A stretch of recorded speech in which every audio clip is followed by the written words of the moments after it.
വല്ലാത്തൊരു ദിവസമായിരുന്നു. മനസ്സൊരുപാട് കരഞ്ഞ ദിവസം.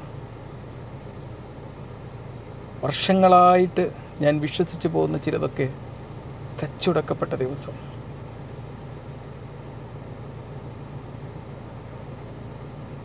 സുഹൃത്തുക്കൾക്കും കുടുംബത്തിനും എല്ലാം നാം ഹൃദയത്തിൽ കൊടുക്കുന്ന വല്ലാത്തൊരു പൊസിഷനുണ്ട്.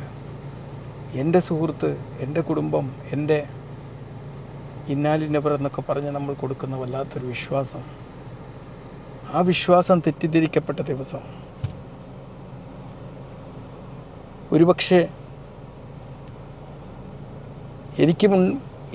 എന്നോട് വഞ്ചന കാണിക്കപ്പെടുന്നു എന്ന് എൻ്റെ ഒരുപാട് ഗുണകാംക്ഷികൾ എന്നോട് പറഞ്ഞപ്പോൾ പോലും ഞാനത് വിശ്വസിച്ചില്ല.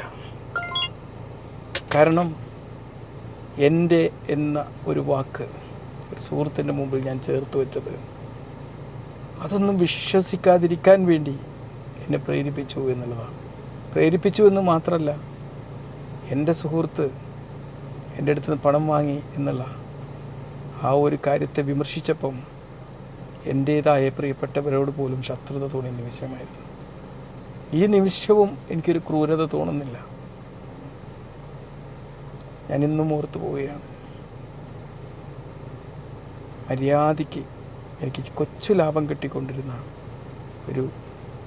എൻ്റെ ഒരു ഇൻവെസ്റ്റ്മെൻറ്റിനെ എൻ്റെ ഒരു പ്രിയ സുഹൃത്ത്, എൻ്റെ സുഹൃത്ത് എന്നുള്ള ലാബിലിൽ എന്താണ് ഇത്, ചെറിയതൊക്കെ ഇതൊന്നുമല്ല, ഇതിൽ വലുത് കിട്ടും എന്ന് പറഞ്ഞ രീതിയിൽ മാറ്റി ആ ഇൻവെസ്റ്റ്മെൻറ്റ് മാറ്റിയ നിമിഷം വല്ലാത്തൊരു സാഹചര്യമായിരുന്നു. മനസ്സില്ലാ മനസ്സോടെയാണെങ്കിലും അവന് ഞാൻ വിശ്വസിച്ചു.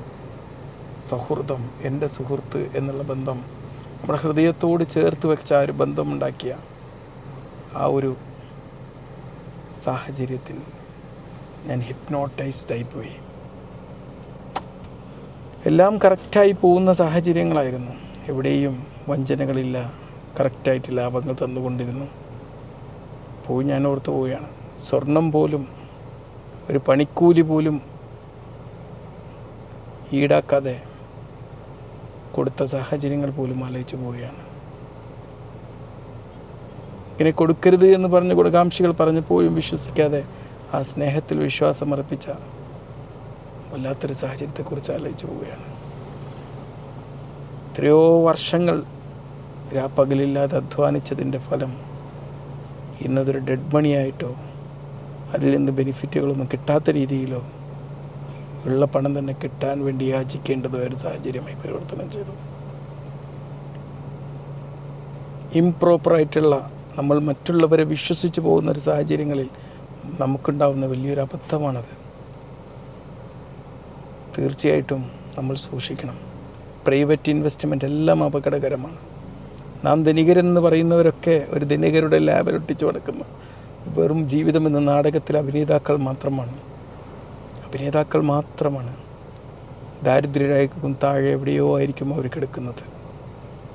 ഈ നാടകത്തിൽ, ജീവിതമെന്ന നാടകത്തിൽ ധനികൻ എന്ന വേഷവും ധരിച്ച് വരുമ്പം, അതിലൂടെ നമ്മുടെ സ്നേഹപ്രകടനങ്ങൾ ഉണ്ടാവുമ്പം, ഭരത് അവാർഡ് കിട്ടിയ നടന്മാരെക്കാളും നല്ല രീതിയിൽ സ്നേഹം അഭിനയിച്ച് കാണിക്കുമ്പം അറിയാതെ നാം ഹിപ്നോട്ടൈസ്ഡായി പോകും.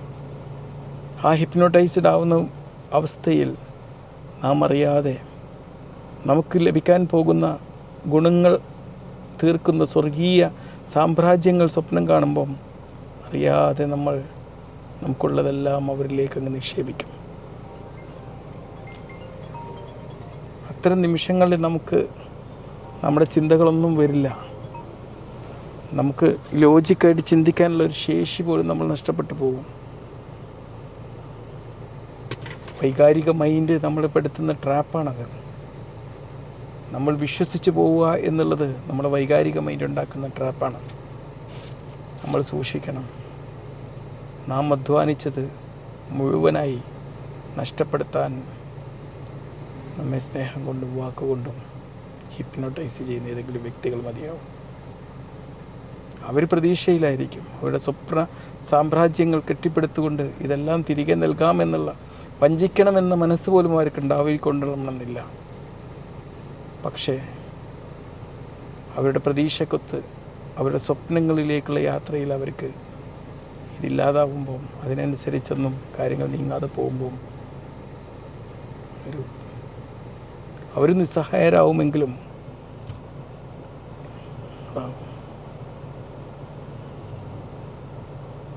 അതാണ് അവസ്ഥ.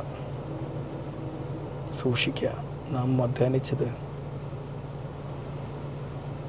ഇല്ലാതാവാൻ നമ്മൾക്കുണ്ടാവുന്നൊരു അശ്രദ്ധ മതി. ഓരോ പണം നാം വിനിയോഗിക്കുമ്പോഴും ആ പണം എന്തിന്, എവിടെ, എങ്ങനെ നിക്ഷേപിക്കണമെന്നതിനെക്കുറിച്ചുള്ള ബോധ്യം നമുക്കുണ്ടാവണം. ബൈ.